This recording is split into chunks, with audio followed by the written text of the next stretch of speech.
La transition était en visite hier à Kayes où il a officiellement relancé le trafic ferroviaire, un axe vital pour la région qui permet aux localités riveraines de faire du commerce et de se développer. Le train effectuera 6 voyages entre Kayes et Bamako par semaine avec 3 départs à Kayes et 3 à Bamako.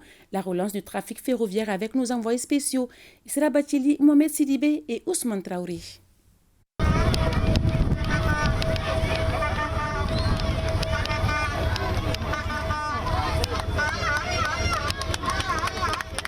Le train siffle de nouveau à Kayes et le signal est donné par le président de la transition, le colonel Assimi Goïta. C'est la relance d'un axe vital pour l'économie de la région et une contribution de taille au produit intérieur brut. Le transport ferroviaire, qui est vital pour les régions traversées par les rails, présente un intérêt indéniable pour l'ensemble du pays. Le trafic ferroviaire de voyageurs, composante importante de l'activité ferroviaire au Mali, a contribué à la constitution et la prospérité des villes et des villages le long de la voie ferrée.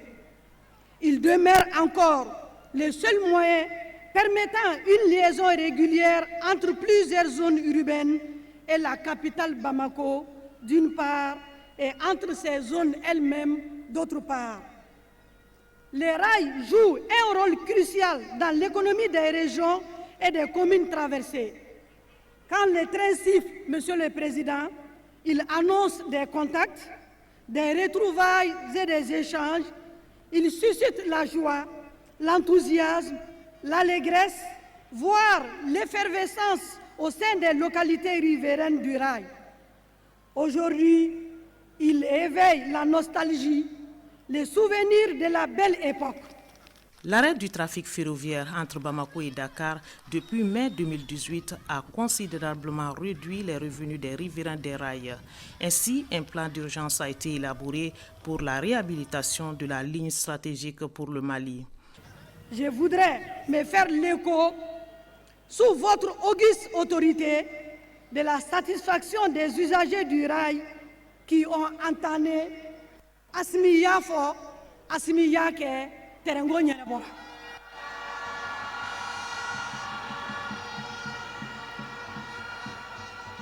Je salue en cette circonstance solennelle le concours relatif des membres du gouvernement et notamment les ministres chargés de la Défense, de l'administration territoriale, de la justice, de la sécurité et des finances, ainsi que les cheminots à la réalisation des actions qui ont permis la relance du train.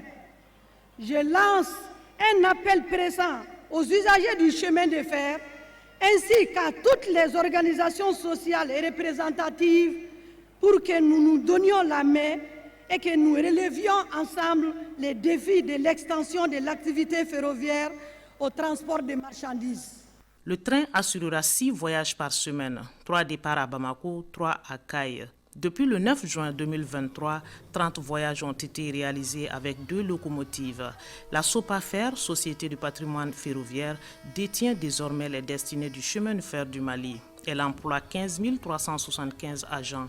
La société promet un voyage par jour avec l'achat d'autres locomotives.